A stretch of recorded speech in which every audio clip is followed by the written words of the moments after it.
Praise the lord. నిజమైన స్వరం. జనవరి 25, 2026 Holi prayer home సంఘం వారి అనుదిన వాగ్దాన పరిచర్య. నా నామమున మీరు నన్నేమడిగినను నేను చేస్తును. యోహాను సువార్త 14వ అధ్యాయము 14వ వచనము.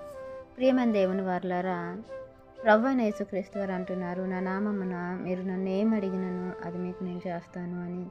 దానికంటే ముందు మనం చూసుకున్నట్లయితే, మీరు నా నామమున దేన్ని అడుగుదురో తండ్రి కుమారుని యందు మహిమపరచబడుటకై దానిని చేతును అని కూడా సెలవిస్తున్నారు. ప్రియమైన దేవుని వారలారా, మనం ఎన్నో అడుగుతూ ఉన్నాం దేవునికి. ఎన్నో సమస్యల గురించి, ఆ సమస్యల నుండి మనల్ని ఎత్తుపట్టుకోమని అడుగుచున్నాం. మనకు అవసరమైనవి ఏమైతే ఉన్నాయో వాటన్నిటినీ ప్రభు పాదాల దగ్గర పెడుతూ ఉన్నాం. అయితే ప్రియమైన దేవుని వారలారా, అవన్నీ కూడా ఇంకా మన జీవితంలోకి అనుమతించలేదు. మరి ప్రభు చెప్తున్నారు కదా, మీరు నన్నేమి అడిగితే అది నేను చేస్తాను అని. నేనేం చేసిన తండ్రిని మహింపరచడానికి చేస్తాను అని.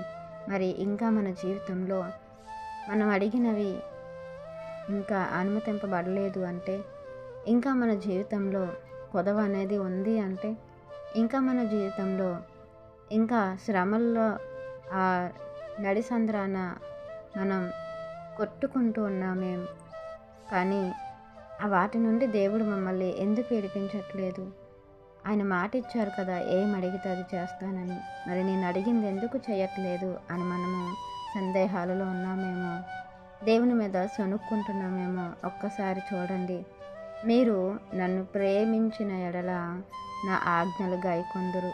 ప్రియమైన దేవుని వారలారా, మనం దేవుని ప్రేమిస్తున్నాం కదా, మరి మనం ఏదడిగితే దేవుడు చేస్తారు అన్న మాటకు మనం కట్టుబడి ఉన్నామే. కానీ దేవుడు కూడా అనుకుంటున్నారు, నా పిల్లలు నన్ను ప్రేమిస్తే నా మాట వింటారు కదా, నా ఆజ్ఞలు గైకొంటారు కదా, నాలో ఫలిస్తారు కదా అని దేవుడు కూడా అనుకుంటున్నారు. మనం ఎలా అయితే నా తండ్రి నా జీవితంలో ఈ కార్యం చేస్తారు అని నమ్మకంతో ఉన్నాము, ఆలస్యం అయ్యేసరికి ఆ నమ్మకాన్ని కోల్పోతున్నాము. మరి దేవుడు మన మీద పెట్టుకున్న నమ్మకాన్ని కూడా మనం నిలబెట్టుకోవాలన్న సంగతి మనం జ్ఞాపకం ఉంచుకోవాలి.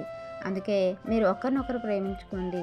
నన్ను ప్రేమించినట్లే, నన్ను ప్రేమిస్తే నా ఆజ్ఞను గైకొంటారు.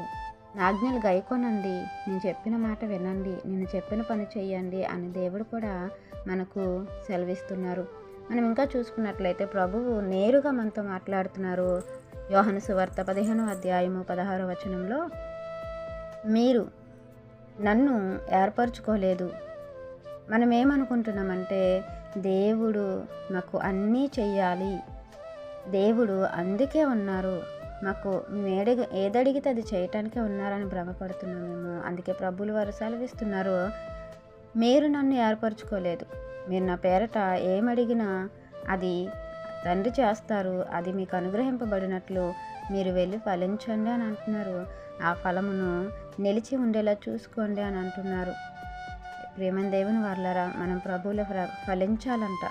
మనం అందుకే ఏర్పరచబడ్డామంట. కాబట్టి మనం దేవునిలో ఫలిస్తూ, దేవుని ఆజ్ఞను గైకొంటూ, దేవుని చిత్తాన్ని చేస్తూ, దేవుడు మన కోసం సిద్ధపరిచిన, మనం ఆశిస్తున్న ఆ యువులను మనం పొందుకోవాలని వాక్యం మనందరి జీవితంలో దేవుడు ఫలింపచేయాలని ఆశిస్తున్న వారు దైవజనులు బ్రదర్ నెహెమ్యా గారు. God bless you. ఆమేన్.